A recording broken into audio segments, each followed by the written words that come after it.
आम तौर पे धारणा ये है कि आरएसएस बहुत बुद्धिमान है, बड़े इंटेलिजेंट है, बड़ी दूर की सोचते हैं। बहुत देर से सोचा है ये जो सोच रहे हैं। अब तो मामला बीमारी थर्ड स्टेज पर है। अब उसका इलाज नहीं हो सकता। अब तो आप देखेंगे केवल इसको फिल्मों में कहा जाता है कि अब दुआ काम करेगी, दवा नहीं काम करेगी। तो दुआ ही करें अब ये। क्योंकि देखिए आरएसएस को क्यों मैं मानता हूँ कि बहुत इंटेलिजेंट नहीं है, और मैं इसको बहुत साल से इस बात को कहता रहा हूँ। देखिए आरएसएस को समझिए, आरएसएस की तीन चार लेयर्स हैं। पहली लेयर जो नागपुर में बैठती है, जो चित्त पावन ब्राह्मण है, जब से आरएसएस बनी तब से एक अपवाद को छोड़ के, जिसको वो मानते भी नहीं है अपना, प्रोफेसर राजेंद्र सिंह को।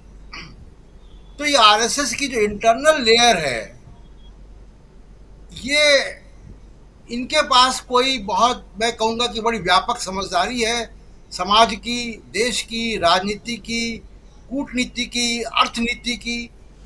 वहाँ कोई कंट्रोल रूम बैठा हुआ है जो रोज सुबह सब चीज़ों को कंट्रोल करता है, ऐसा कुछ नहीं है। आरएसएस की जो दूसरी लेयर है, जो वर्ण व्यवस्था को लागू रखने में, जो वर्चस्ववाद को जीवित रखने में विश्वास रखते हैं, वो दूसरी लेयर बड़ी ताकतवर है। उसमें जज हैं, वकील हैं, पत्रकार हैं, ब्यूरोक्रेट हैं, पुलिस के लोग हैं और उद्योगपति भी हैं। ये दूसरी लेयर आरएसएस को और बीजेपी को संभालती है। मुझे लगता है कि इस दूसरी लेयर का समर्थन धीमे धीमे कम हो रहा है, या उसके उसके विरुद्ध जो ताकतें खड़ी हो रही हैं वो भारी पड़ रही हैं उस पर। आप ही के शब्द से मैं चुरा रहा हूँ शब्द, कि जो दूसरी जो समाज की शक्तियां हैं वो इस आउटर लेयर पे भारी पड़ रही हैं। आरएसएस की आउटर लेयर ही आरएसएस को बचाती है। वो पुलिस वाले जो पत्रकारों और एक्टिविस्टों को जेलों में भेजते हैं, वो ईडी के अफसर जो विपक्षी नेताओं पे और खासकर समाज के वंचित वर्ग से आने वाले नेताओं के ऊपर ईडी सीबीआई भेजते हैं। ये जो दूसरी लेयर में मीडिया है, जो रोज सुबह शाम भोपू बजाता है, वो मीडिया भी उसी दूसरी लेयर का जो कॉरपोरेट है, उसके एक तो आर्थिक हित है, और उससे बड़ा हित ये है कि उसको लग रहा है कि अगर अब हमने नरेंद्र मोदी का साथ नहीं दिया तो जो हमको सैकड़ों साल से हमारा वर्चस्व है वो खत्म हो जाएगा। इस डर ने नरेंद्र मोदी को बचा के रखा 10 साल। मुझे लग रहा है कि ये आउटर लेयर को लग रहा है कि ये अब नहीं हो पाएगा, अब उसको कॉम्प्रोमाइज करना है। अब उसको कॉम्प्रोमाइज उन सोशल और राजनीतिक शक्तियों से करना है जो जिसके पास संविधान की ताकत है। और अब दुनिया में वो कोई डिक्टेटरशिप करके 21st सेंचुरी में कोई ईडी सीबीआई के जरिए, कोई पुलिस के जरिए वो नहीं कर सकता। तो अब वो कॉम्प्रोमाइज करेगा। मैं इसलिए कह रहा हूँ कि आरएसएस का जो आपने बताया कि एडिटोरियल और जो कोई फाइंडिंग आई है, कांग्रेस ने ट्वीट किया है, इसके दो आधार हैं। आरएसएस मार्च के महीने से वैसी एक प्रक्रिया और सर्वे कर रही थी जो नीतीश कुमार बिहार में कर रहे थे। एक सामाजिक सर्वे उनका चल रहा था। ये जो लिख रहे हैं वो सामाजिक सर्वे के आधार पर जो उनको फीडबैक मिला है उससे कर रहे हैं। तो ये बहुत अहम बात है कि आरएसएस जो है उसका जो आउटर लेयर है वो या तो कमज़ोर हुआ है या उसको चुनौती बड़ी मिल गई है, और अब वो समन्वय चाहता है। इसलिए आप देखिए कि एनडीए टूटता गया, खत्म हो गया। आज की तारीख में एनडीए में सबसे बड़ी पार्टी वो है जो गुवाहाटी के रिसोर्ट में बनी, शिवसेना, बिल्कुल। शिंदे गुट। तो शिंदे गुट तो जी। मतलब सबसे बड़ी पार्टी है। उसके बाद जो पार्टियां हैं वो सब एक एक एक एक, एक एमपी वाली पार्टियां हैं जो दिल्ली में जो भी आता है उसके साथ होती हैं, मूलतः नॉर्थ ईस्ट की पार्टियां हैं। तो एनडीए को मोदी और अमित शाह मतलब वो रिवाइव नहीं कर सकते एनडीए को। ये वो एनडीए नहीं बना सकते जो वाजपेयी जी का था। सर के बल खड़े हो जाए फिर भी नहीं बना सकते। कोई और 3-4 सिंगल ले आए कहीं संग्रहालयों से उठा के फिर भी नहीं बन सकता।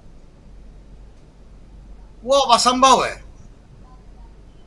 क्योंकि जो क्षेत्रीय पार्टियां हैं उनका एक सामाजिक आधार भी है। वो कांग्रेस बीजेपी नहीं है, वो सामाजिक आधार वाली पार्टियां हैं जिनका सामाजिक हित नहीं होगा अगर वो मोदी और अमित शाह के साथ जाएंगे। जो साधु सन्यासी और पंडित वहां दिख रहे हैं पार्लियामेंट में सिंगल लिए हुए, उनके साथ ये क्षेत्रीय पार्टियां नहीं जा सकती। वो जाएंगी तो उनका आधार छिन जाएगा।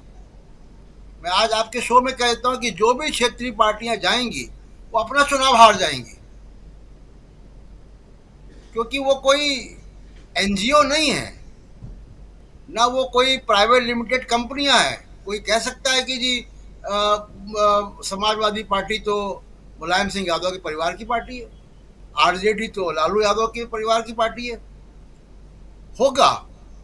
लेकिन उनका जो सामाजिक आधार है वो सामाजिक आधार आरएसएस बीजेपी के साथ अब नहीं जा सकता। उतनी चेतना उसमें आ गई है जिसकी कई बार बात प्रोफेसर रविकांत यहाँ करते रहे। तो ये सामाजिक जो चेतना आई है उसका परिणाम है कि आरएसएस को अब दिख रहा। आरएसएस अगर बहुत इंटेलिजेंट होती राजीव जी, तो कई बार मैं आपके यहाँ कह चुका हूँ कि दक्षिण भारत में आधार खत्म हो रहा था, क्यों नहीं गए? और दक्षिण भारत अब जब भी जाते हैं तो उत्तर भारत का नारा लेकर जाते हैं। आप हिंदी का दही जमाते हैं वहां पे, आप नंदिनी के खिलाफ अमूल खड़ा करते हैं, आप भाषा को लेकर जाते हैं। दुनिया में अगर आरएसएस को इतनी बड़ी इंटेलिजेंट होते हैं, दुनिया में भाषा जो है वो धर्म से भी ज्यादा बड़ा जोड़ने वाला और विभाजनकारी दोनों आधार है। पूरा यूरोप ईसाई है, लेकिन स्पेनिश बोलने वाला स्पेन में रहता है, जर्मन बोलने वाला जर्मनी में रहता है, इटालियन बोलने वाला इटली में रहता है। तो आरएसएस इसको समझ नहीं पाई। अब जो अगर वो कर रहे हैं वो बहुत देर है। अब तो उल्टी गिनती चालू हो गई है, और उल्टी गिनती कहाँ से चालू हुई? 2 जगह से चालू हुई है। एक राहुल गांधी की पदयात्रा से, और दूसरा अडानी के जो ऊपर हम वो हुआ रिपोर्ट आई हिंडनबर्ग की, उसने मोदी जी की दरी खींच ली है। अभी तक आप देख लीजिए, एक भी कहीं किसी को मिले गूगल करके तो बता दे, एक भी उद्योगपति ने और एक भी इंडस्ट्री चैम्बर ने अडानी के पक्ष में कभी बयान नहीं दिया। अब कोई कॉर्पोरेट नहीं आ रहा जिसने बनाया था इनको ये कहने के लिए कि मोदी विश्व के सबसे विजनरी नेता हैं। तो अब जितना डैमेज हो गया है वो रिपेयर नहीं हो सकता, और आरएसएस बीजेपी की मजबूरी है कि वो इनको ढोएगी। अब आरएसएस का अपनी अगर आकलन है ये है कि 150 सीटें अगर आएंगी, मोदी जी नहीं रहेंगे तो, और 170-180 सीटें आ जाएंगी अगर मोदी जी रहते हैं तो। अगर ये आकलन है तो 180 भी आ जाएं, मैं कह रहा हूं कि 250 सीटें भी आ जाएं, सरकार नहीं बना पाएंगे समर्थन लेके बाहर से। कोई साथ में आएगा नहीं। साथ में इसलिए नहीं आएगा जो मैंने पहले कहा कि जो सामाजिक आधार वाली पार्टियां वो साथ में नहीं आएंगी।